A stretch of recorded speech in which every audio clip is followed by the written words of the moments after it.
अस्सलाम वालेकुम स्टूडेंट्स। हम आज कल वाले लेक्चर को कंटिन्यू करेंगे। हम लोगों ने अपने प्रीवियस लेक्चर में बात बच्चों शुरू की थी स्टेट्स ऑफ मैटर पे। स्टेट्स ऑफ मैटर में से आपको अपने प्रीवियस लेक्चर में हमने गैसियस स्टेट का कुछ सेक्शन पढ़ाया। होप्स हो कि आपने उसको रिवाइज करके अच्छी तरह उसको समझ लिया होगा। अगली बात हम करते हैं, एक टॉपिक उसमें से वैन डर वाल्स इक्वेशन रह गया था। हमने गैसियस स्टेट में लॉज पढ़े थे, Boyle's law, Charles law, Avogadro's law मैंने मेनली डिस्कस किया। और उसके बाद हम लोगों ने काइनेटिक मॉलिक्यूलर थ्योरी का कुछ पोस्टुलेट पढ़ा था, जनरल गैस इक्वेशन पढ़ी थी। काइनेटिक मॉलिक्यूलर थ्योरी के कंक्लूजन्स हमने देखे थे कि उसमें से रूट मीन स्क्वायर वेलोसिटी निकली और उसमें से हमने टेम्परेचर काइनेटिक इंटरप्रिटेशन की। ठीक है, इस तरह की कुछ चीज़ें हम लोग समराइज कर चुके थे अपने प्रीवियस लेक्चर, यानी कि पहला लेक्चर जो C2 का था। आज हम सेकंड लेक्चर पढ़ रहे हैं, सेकंड टेस्ट सेकंड डिवीजन का। अब इसमें जो है ना बच्चों, हमारे पास एक टॉपिक गैसियस स्टेट से बचा था और वो था वैन डर वाल्स इक्वेशन। जहाँ पर हम कल के लेक्चर में बात ख़त्म करके गए थे ना, वो हमारे पास था कि गैसेस नॉन आइडियल बिहेवियर देती थी। हमने कहा था कि gases non ideal behaviour they रही होंगी under the condition of appropriate temperature and pressure. और वो कंडीशन क्या थी? High pressure and low temperature. हमने कहा था कि हाई प्रेशर और लो टेम्परेचर की कंडीशन में गैसेस हाईली कंप्रेस्ड हो जाती हैं, गैस के मॉलिक्यूल्स क्लोजेस्ट अप्रोच पे आ जाते हैं और इन गैस के मॉलिक्यूल्स के क्लोजेस्ट अप्रोच पे होने से इनमें फोर्सेस ऑफ अट्रैक्शन डेवलप हो जाती हैं। ठीक है, और वॉल्यूम भी गैसेस का नेग्लिजिबल नहीं रह जाता। तो ये दो पोस्टुलेट काइनेटिक मॉलिक्यूलर थ्योरी के गलत हो जाते थे। आगे बढ़ते हैं तो हमारे पास ना वैन डर वाल्स इक्वेशन जो है, बेसिकली इक्वेशन हमारे पास थी PV is equal to nRT।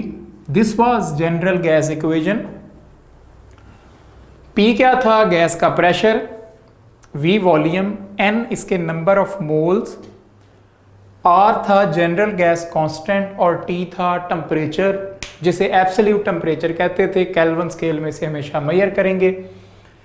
अब इसमें ये वाले जो दो पैरामीटर थे, प्रेशर और वॉल्यूम, ये दोनों गलत हैं।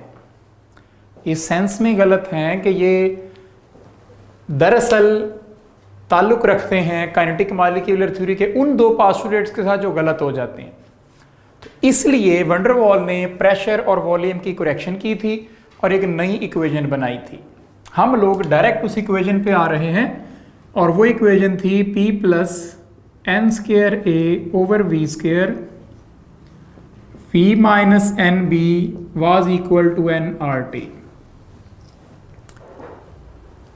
इस इक्वेशन, अब इसकी डेरिवेशन की ज़रूरत नहीं है क्योंकि हमने MCQs को डील करना है, तो इसलिए वो लंबी चौड़ी कहानियाँ हम यहाँ पर डिस्कस नहीं कर रहे दोबारा से कि जी वो प्रेशर करेक्शन कैसे हुई, वॉल्यूम करेक्शन कैसे हो गई। उसको just you need to revise them, एक दफ़ा रीड आउट कर लें सिर्फ। लेकिन ज़्यादा जो चीज़ें ज़रूरी होंगी ना, यहाँ से अगर आप N को रख लें 1 मोल, तो हमारे पास इक्वेशन बनेगी P plus A over V square V minus B is equal to R into T। अब इस इक्वेशन में ये जो दो पैरामीटर हैं small a and small b, ये हैं कांस्टेंट्स। और यही दो पैरामीटर दरअसल ये फैसला करेंगे कि कौन सी गैस कितनी आइडियल लाइन के करीब होगी या कितनी उससे डेविएट कर जाएगी। इसमें जो स्मॉल a था ये कहलाता था बच्चों कोफिशिएंट ऑफ अट्रैक्शन, और जो स्मॉल b है ये क्या कहलाता था? ये स्मॉल a कहलाता है कोफिशिएंट ऑफ अट्रैक्शन और स्मॉल b है एक्सक्लूडेड वॉल्यूम। स्मॉल b बराबर होता था 4 टाइम्स ऑफ V सब m के। जो स्मॉल a है ये बताता है about the extent of attraction between the gas molecules, और जो स्मॉल बी है ये बताता है कि under high pressure in highly compressed state जो गैस है उसका वॉल्यूम कितना होगा जो गैस ऑक्यूपाई कर रही होगी। ठीक है बच्चों, तो इस तरह से ना हम लोग ये बात कर जाते हैं कि हमारे पास कुछ ऐसे ट्रेंड्स सेट हैं। ठीक है, अब जो ए और बी है ना इसके यूनिट्स पे क्वेश्चन आ चुका है हमें पास्ट में, और इसकी वैल्यूज़ पे क्वेश्चन आ चुका है।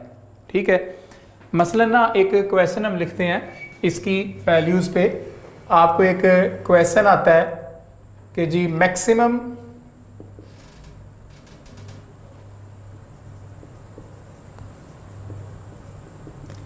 डेविएशन कौन देगा, is shown by gas having small A value. और जो चार ऑप्शन आपके पास आती है ना उनमें आपको वैल्यूज़ कोई भी, लेट्स सपोज के 0.245 वैल्यू लिखी नज़र आ जाती है, 1.69 वैल्यू नज़र आ जाती है, 3.63 कोई वैल्यू नज़र आ जाती है, 1.92 इस तरह की कुछ वैल्यूज़ लिखी हुई हो। तो अब मोस्ट प्रोबेबल डेविएशन कौन देगा, जिसके लिए स्मॉल ए की वैल्यू सबसे बड़ी होगी। Same will be true for small b. ठीक है, तो यहाँ पर क्या सिचुएशन नज़र आएगी आपको कि ये वैल्यू चारों में से सबसे बड़ी है, तो यहाँ पर डेविएशन क्या होगी, सबसे ज़्यादा होगी। इट मीन्स कि इसी बात को हम एक और क्वेश्चन की शक्ल अगर दें ना, हम कह सकते हैं extent of deviation of gas from ideal behaviour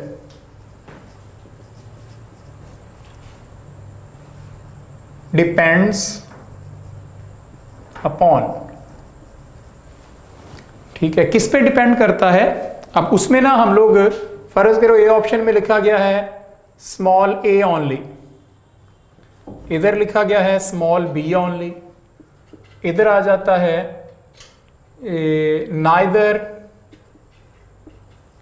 A nor be, और इधर आ जाता है बोथ, या इस तरह लिख देते हैं ए एंड बी टुगेदर। तो आंसर क्या बनेगा, ये बनेगा, क्योंकि ए और बी दोनों क्या देते हैं हमें, एक्सटेंट ऑफ डेविएशन देते हैं। अब इसमें से जो स्मॉल ए है इसके यूनिट्स निकालने हो ना, तो हमारे पास इसके लिए फॉर्मूला था कि P बराबर आता है n² A ओवर v², और यहाँ से जो P डैश इसे कह लें इंटू v² ओवर n², इसमें एटमॉस्फियर डेसीमीटर की पावर 6 पर मोल का स्क्वायर इसके यूनिट्स बनते हैं, या फिर सिस्टम इंटरनेशनल में न्यूटन मीटर की पावर 4 पर मोल का स्क्वायर इसके यूनिट्स आ जाएंगे। ठीक है, तो इस तरह से हमारे पास P डैश आ रहा है। और इसी तर्ज अमल पे अगर हम स्मॉल बी की बात करेंगे, ये वाले हैं इसके SI यूनिट, सिस्टम इंटरनेशनल में यूनिट्स, और कॉमन सिस्टम में पहले वाले यूनिट्स होंगे। अब यहाँ एटमॉस्फेयर के यूनिट्स कई बदल जाते हैं, मतलब आप प्रेशर के यूनिट्स हैं एटमॉस्फेयर की बजाय, कल हमने कोई 7-8 यूनिट्स पर से कोई भी हो सकता है। इसी तरह से जो स्मॉल बी होगा उसके लिए यूनिट्स हुआ करेंगे डेसीमीटर क्यूब पर मोल, क्योंकि ये वॉल्यूम है, या SI सिस्टम की अगर आप बात करोगे तो ये बनेंगे मीटर क्यूब पर मोल। ठीक है, अब इसके यूनिट्स पे सिंपल क्वेश्चन आया हुआ है UHS में, 4 ऑप्शन दी हुई थी और पूछा गया था which of the following represents the units of small A. ठीक है ना, मतलब क्वेश्चन इस तरह था कि यूनिट्स ऑफ ए आर, बस सिंपल स्टेटमेंट थी। और नीचे जो 4 ऑप्शन हैं, पहली ऑप्शन में लिखा हुआ है आपके पास लेट्स सपोज एटमॉस्फियर डेसीमीटर की पावर 6 पर मोल, बी ऑप्शन है एटमॉस्फियर डेसीमीटर की पावर 6 पर मोल का स्क्वायर, इस तरह सी ऑप्शन और डी ऑप्शन फ्लिप आपके पास कोई भी लिखी जाती हैं, तो आपका आंसर यहाँ से जो भी प्रॉपर बनता है आप वो क्लिक कर देंगे। ठीक है बच्चों, तो ये तर्ज अमल हमारे पास आता है इसके लिहाज से कि अब यहाँ पर एक बात बच्चों को ये जहन में आती है एक टेबल है बुक में जिसमें ये वैल्यूज लिखी हुई हैं, क्या हमें वो टेबल मेमोराइज करना है? आपको रट्टा नहीं लगाने की ज़रूरत, उसके ऊपर कोई खपना नहीं है, आपने सिर्फ ये देख लेना है कि ट्रेंड क्या है। मतलब वैल्यू बड़ी होगी तो क्या फ़र्क पड़ेगा, वैल्यू छोटी हो जाएगी तो क्या फ़र्क पड़ेगा, सिर्फ ये चीज़ देखनी है। और ये देख लें कि कौन सी गैसें हैं जिनके लिए वैल्यूज़ बड़ी हैं और वो यकीनन पोलर गैसेज होंगी, और किन के लिए वैल्यूज़ छोटी हैं वो सारी नॉन पोलर और usually monoatomic diatomic small size की गैसें होंगी, जैसे हाइड्रोजन हो गया, या जैसे जो है ना ये आपके पास नाइट्रोजन है, हीलियम है। ठीक है बच्चों, तो इस तर्ज अमल पे हमारे पास थी वैन डर वाल्स इक्वेशन। इसके साथ गैसियस स्टेट हमारा कंप्लीट हो जाता है। हम आगे बढ़ेंगे और आगे हमारे पास टॉपिक आना है लिक्विड पोर्शन।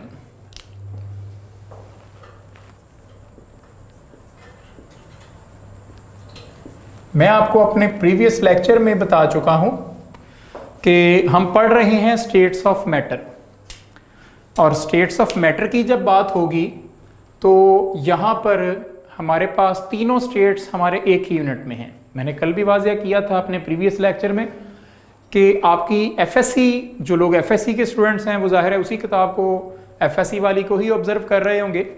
एफएससी के सिलेबस के मुताबिक ये जो तीनों टॉपिक हैं ये 2 चैप्टरों का हिस्सा हैं। गैसियस स्टेट एक फुल फ्लैज चैप्टर नंबर 3 है वहाँ पर, और लिक्विड और सॉलिड के मतलब चैप्टर नंबर 4 है। अब लिक्विड स्टेट में से वहाँ तो बहुत कुछ हमें नज़र आता है कि एक बड़ा ह्यूज किस्म का चैप्टर है और बहुत सारे टॉपिक्स हैं, लेकिन जैसे गैसियस स्टेट भी एक बड़ा ह्यूज किस्म का चैप्टर था, उसमें एंड पे प्लाज्मा था, हमने उसका जिक्र ही नहीं किया। दरमियान में Dalton's law of partial pressure था, मैंने उसका जिक्र नहीं किया। लिक्विफेक्शन ऑफ गैसेज हैं, उसके ऊपर हमने कोई ख़ास फोकस नहीं किया हुआ। ये चीज़ें कुछ अजम्प्टेड हैं, ये नहीं आती पेपर में, ना ये सिलेबस में एज सच मेंशन है। इसी तरह लिक्विड स्टेट पे आप आओगे तो लिक्विड स्टेट में से कुछ टॉपिक जो मैंने C2L2 में आज के इस लेक्चर में सेकंड लेक्चर में डिस्कस करने हैं, पहले मैं वो लिख रहा हूँ। जब हम थर्ड लेक्चर में जाएंगे तो बाकी पोर्शन वहाँ पर मैं आपसे डिस्कस कर दूंगा। फिल वक्त हम लोग यहाँ पर अभी बात करने जा रहे हैं इवेपोरेशन, वेपर प्रेशर और बॉइलिंग पॉइंट। अब ये तीनों एक ही चेन के टॉपिक्स हैं, और जब आप चैप्टर उठाएंगे तो आपको चैप्टर के शुरू में बहुत सारी फोर्सेस का जिक्र मिलेगा, फिर उसके बाद आपको चैप्टर में हाइड्रोजन बॉन्डिंग का एक बड़ा मेजर किस्म का चैप्टर नज़र आएगा। ठीक है, तो आप लोगों ने वो चीज़ें सारी नेग्लिजिबल नहीं है, मतलब ये नहीं कि वो आपने छोड़ देनी है, लेकिन थोड़ा सा सिलेबस रीअरेंज्ड है। तो मैं सिलेबस की आउटलाइन के मुताबिक पहले ये टॉपिक बात करके जब हम उन टॉपिक्स की तरफ जाएंगे तो फिर हम उसकी बात करेंगे। ठीक है, अब हाइड्रोजन बॉन्डिंग का थोड़ा सा जिक्र इस यूनिट में हमारे साथ होगा और ज़्यादा जिक्र इसका आगे चल के केमिकल बॉन्डिंग में आएगा। ये थोड़ा रीशफलिंग है टॉपिक्स की, के लिखने के लिहाज से वो किसी और चैप्टर में है, ये सिर्फ एफएससी के मुताबिक है।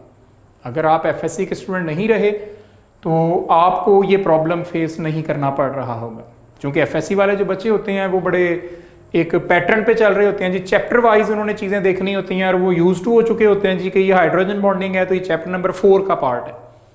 उन्हें बड़ी अच्छी तरह से ये बात याद होती है, लेकिन जब यहाँ यूएचएस में आते हैं तो वो चैप्टर नंबर 4 की बजाय हमें केमिकल बॉन्डिंग में लिखा हुआ नजर आता है, तो हमें लगता है कि शायद ये पता नहीं कहाँ गया।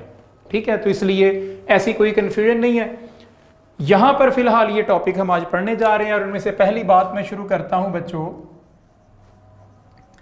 इवेपोरेशन के लिहाज से। इवेपोरेशन क्या होती है, हम क्विकली मूव कर रहे हैं, हम कहेंगे कि ये क्या चीज है, स्पॉन्टेनियस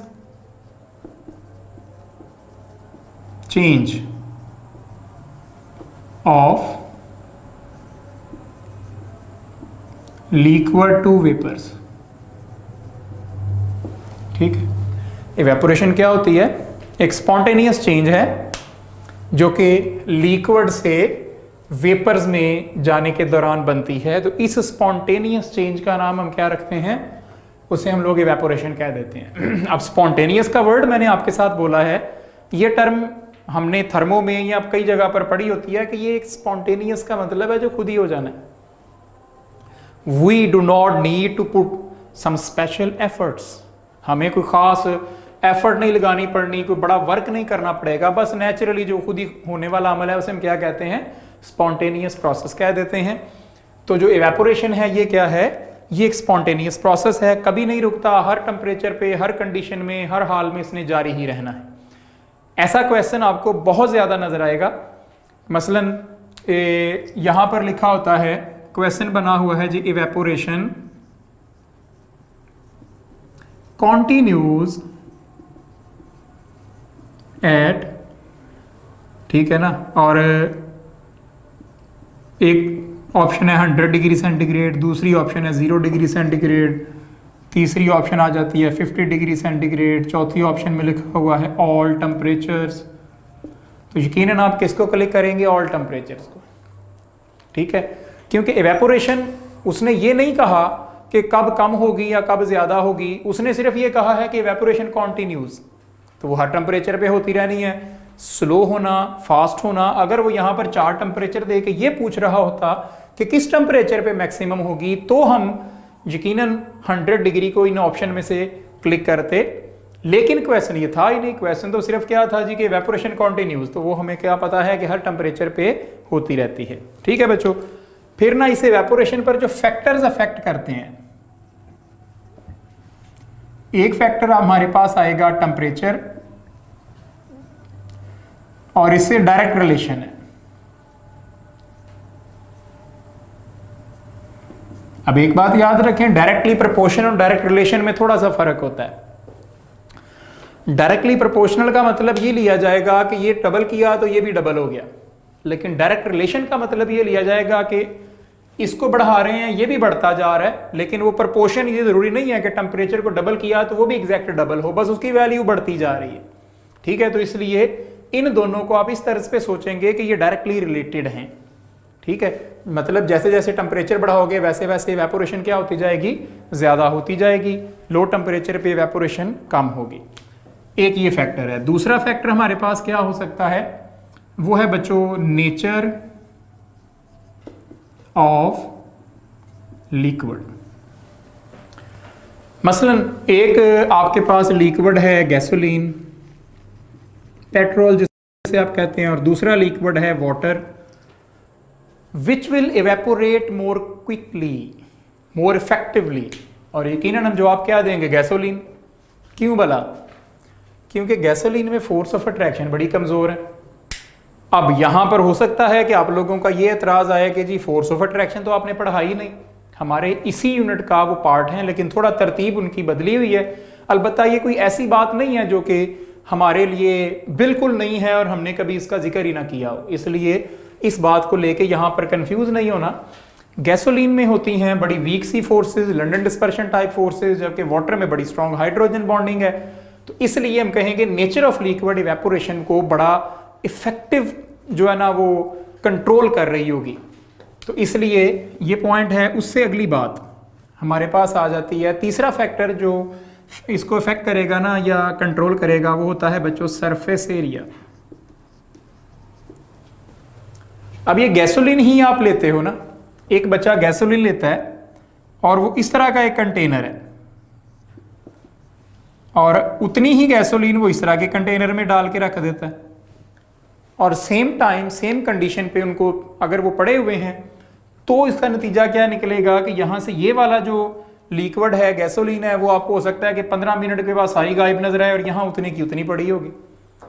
क्यों? क्योंकि इसका सरफेस एरिया बढ़ा दिया, तो यहाँ से एस्केप करने वाले मॉलिक्यूल की प्रोबेबिलिटी बढ़ जाती है, ज़्यादा मॉलिक्यूल बाहर निकलते चले जाते हैं और कम मॉलिक्यूल, लो एनर्जी वाले मॉलिक्यूल बाकी बचते चले जाते हैं, जबकि यहाँ पर जो ऊपर उड़ने की कोशिश भी करेंगे वो कुलियन करके वापस आ जाएंगे।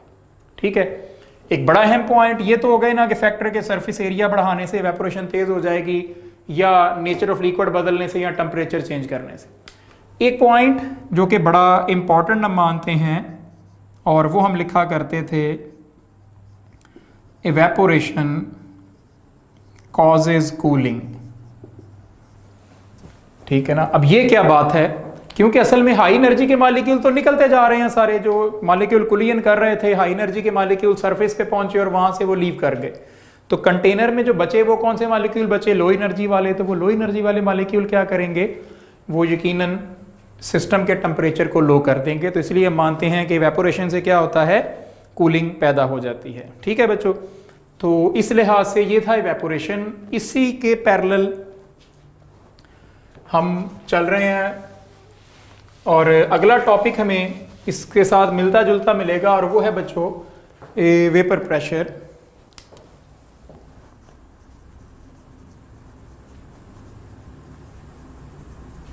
अब वेपर प्रेशर क्या चीज़ है?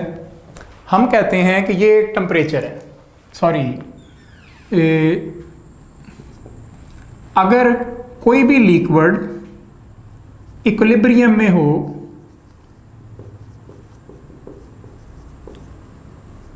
with its on vapors, ठीक है ना, अगर क्या हो, लिक्विड जो है वो इक्विलिब्रियम में मौजूद हो, किसके साथ? उसके अपने ही वेपर्स के साथ, किसी भी गिवन टेम्परेचर पे, तो वो जो डायनामिक स्टेज आती है जो उनके दरमियान, इस स्टेज पर जब ये स्टेज आ जाती है ना, तो तब वेपर्स जो लिक्विड की सरफेस पे हैं वो जितना प्रेशर एक्सर्ट करते हैं, कहां पर? कंटेनर की वॉल्स पे कर सकते हैं, कैप पे करेंगे और नीचे जो लिक्विड की सरफेस है उसके ऊपर हर तरफ कुलियन करेंगे। तो वो जो उनका कुलियन होगा ना, वो क्या कहलाएगा बच्चों? जितना प्रेशर एक्सर्ट हो रहा होगा that will be called as vapour pressure. ठीक है, हमने ये मैंने मतलब शॉर्टकट में डेफिनेशन बना दी है आपके सामने, आप एग्जैक्ट वर्डिंग देख सकते हैं और डेफिनेशन भी एज अ एमसीक्यू आपको नजर आ सकती है कि ये वाली वर्डिंग लिखी मिल जाए और कहा जाए कि इस प्रॉपर्टी का नाम क्या है। ठीक है, तो इस तर्ज पे भी आप इसको ऑब्जर्व कर सकते हो। अब जो वेपर प्रेशर होता है ना, मैं आगे बढ़ रहा हूं कि वेपर प्रेशर को कौन से फैक्टर्स अफेक्ट करेंगे। एक तो होगा नेचर ऑफ लिक्विड,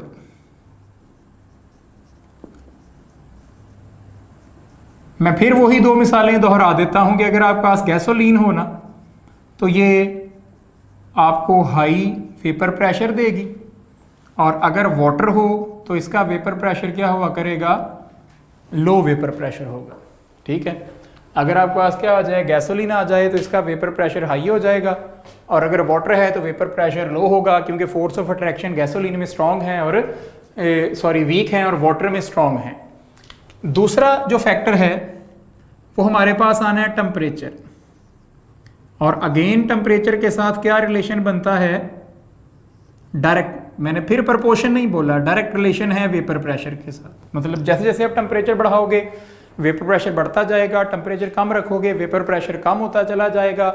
ये बात एक ग्राफ की शक्ल में दी गई है, जो हमने आगे चल के बॉइलिंग पॉइंट में भी पढ़ना होता है, कि जैसे जैसे आप टेम्परेचर और वेपर प्रेशर का ग्राफ प्लॉट करते हो तो ये ग्राफ इस तरह की लाइन में आता है, जिसका मतलब है कि लो टेम्परेचर पे वेपर प्रेशर में स्मॉल चेंजेस हैं और हाई टेम्परेचर पे वेपर प्रेशर में एकदम से बहुत बड़ी चेंज आई है। फॉर एग्जांपल, आप टेम्परेचर और वेपर प्रेशर का डाटा लेते हो वाटर के लिए,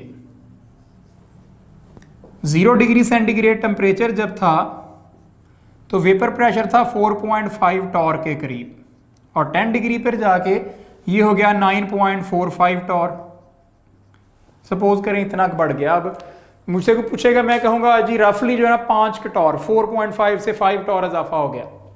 आप आगे बढ़ते जाएं, आप पहुंच गए 90 डिग्री सेंटीग्रेड पे, और इधर है 526 टॉर। वेपर प्रेशर कितना आया? 5.26, और जब आप 100 पे आ गए तो ये हो गया 760 टॉर। बहुत क्लियरली नजर आ रहा है कि मोर देन 200 टॉर का इजाफा हुआ है। कमाल की बात है कि यहां पर भी टेम्परेचर का राइज टाइम था और यहां पर भी टेम्परेचर का राइज टाइम था, लेकिन लो टेम्परेचर पे आने वाली चेंज छोटी है और हाई टेम्परेचर पे आने वाली चेंज क्या है?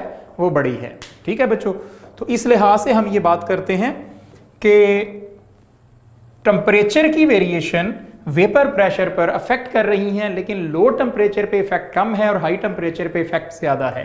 तो इस तरह का ग्राफ आपको आ सकता है जी कि ये ग्राफ किस प्रॉपर्टी को शो कर रहा है। तो ये किसको शो करता है? Variation in vapour pressure with respect to temperature. ठीक है जी, तो ये हमारे पास बच्चों वेपर प्रेशर की बात आ गई। उसके बाद तीसरे नंबर पर जो टॉपिक था ना, जो हमने यहां पर टारगेट किया था, वो है बॉइलिंग पॉइंट।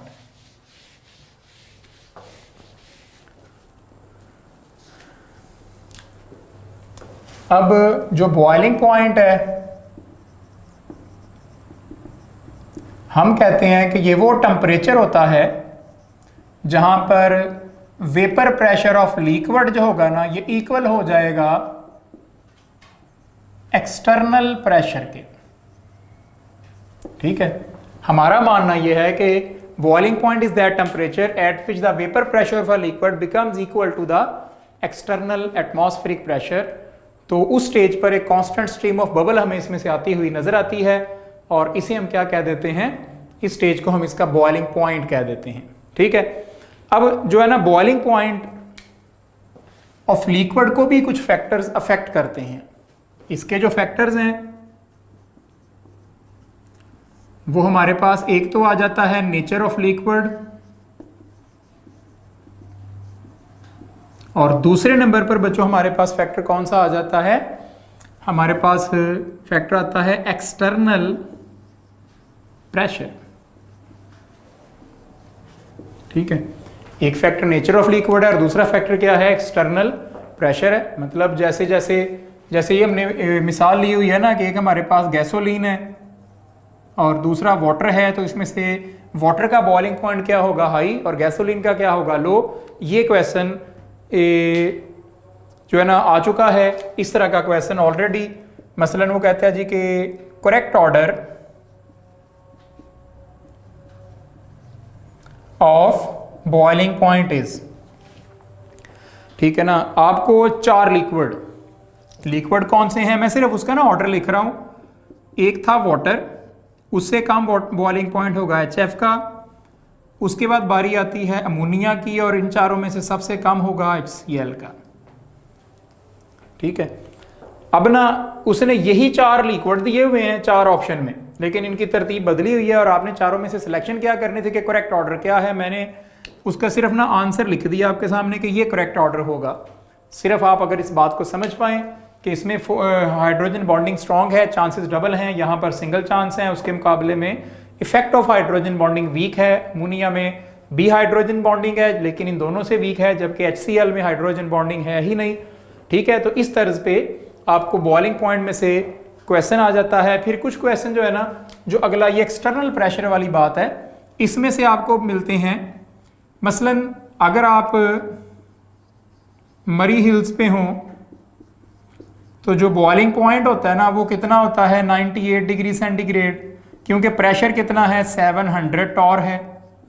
अब ये डाटा है जो कि मेमोराइज करना होता है आपको, इसमें कोई अंडरस्टैंडिंग नहीं है, सिर्फ इतनी अंडरस्टैंडिंग है कि आप एक्सटर्नल प्रेशर बढ़ा दोगे बॉइलिंग पॉइंट बढ़ जाएगा, एक्सटर्नल प्रेशर कम कर दोगे बॉइलिंग पॉइंट कम हो जाएगा। एक्सटर्नल प्रेशर बढ़ाने वाली मिसाल आपको हम देते हैं प्रेशर कुकर की, और एक्सटर्नल प्रेशर कम होता है नेचुरल कंडीशन में, या हम जानबूझकर उसको अंडर स्टीम या वैक्यूम डिस्टिलेशन पढ़ते हैं।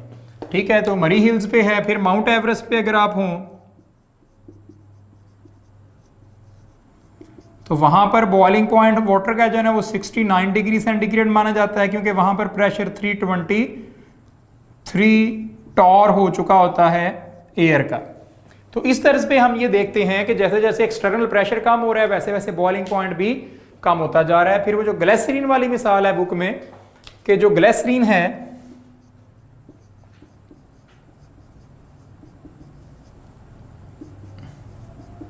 Boils at dash temperature under vacuum without decomposition। ठीक है, अब वो जो प्रेशर लो प्रेशर पे क्या होता था, 290 डिग्री सेंटीग्रेड उसका ओरिजिनल बॉइलिंग पॉइंट है, 210 पे ये बॉयल करती है, ये आपका आंसर हो जाएगा। चार्ली ऑप्शन है वो 300 डिग्री ऐड कर देता है, इधर वो 320 डिग्री ऐड कर देता है, वो तो बढ़ रहे हैं ना। अब उसने जब अंडर वैक्यूम कह दिया तो अंडरस्टूड बात है कि जो उसका ओरिजिनल बॉइलिंग पॉइंट है उससे लो वैल्यू ही आपने सेलेक्ट करनी है। तो इस तरह की कोई बात आपसे एग्जामिनर इस बॉइलिंग पॉइंट के टॉपिक से रिलेटेड भी इवेलुएट करवाए तो ये कुछ अजीब नहीं होगा। ठीक है बच्चों, अब ना ये कुछ पॉइंट्स थे हमारे पास, जैसी मैंने इधर बात की ना, ये ग्राफ वाली, ये वाला क्वेश्चन मैं अगर बना के दूं ना आपको एग्जैक्टली कि ग्राफ की शक्ल में क्वेश्चन कैसा होगा, वो जरा देखें। आपको कहा जाता है कि इन द डायग्राम, अब डायग्राम क्या है कि इधर टेम्परेचर है और इधर क्या है, वेपर प्रेशर है। आपको ये 4 लाइनें या 3 लाइनें इस तरह की A, B, C and D, ठीक है। और आगे क्वेश्चन क्या है, liquid with highest boiling point is, option लगी हुई है जी, ए ऑप्शन, इधर बी, इधर सी और इधर डी, ठीक है। तो आंसर क्या होगा, डी, ग्राफ में वाजिया कर रहा है, ठीक है। तो इस तरह से बच्चों हम ना इस बात को डिस्कस कर सकते हैं कि कौन कौन से फैक्टर हैं और कौन कौन से क्वेश्चंस इवेलुएट हो सकते हैं। इतना पोर्शन हमने आज के लेक्चर में डिस्कस किया है लिक्विड स्टेट का। अब लिक्विड स्टेट में से कुछ चीज़ें, मसलन हाइड्रोजन बॉन्डिंग है, उससे रिलेटेड कुछ पॉइंट्स हमारे पास बचे हैं, और उसके साथ साथ सॉलिड स्टेट का कुछ सेक्शन वो हमारे इस C2 के 3rd लेक्चर का पार्ट होगा, जो कि हम अपने आने वाले लेक्चर में पढ़ेंगे, ठीक है बच्चों। आज के लिए इतना ही है, इसको आप लोग अच्छी तरह से कवर करें एंड होप्स हो कि आप इसको अच्छी तरह से समझ पाएंगे। बहुत शुक्रिया, अल्लाह हाफिज़।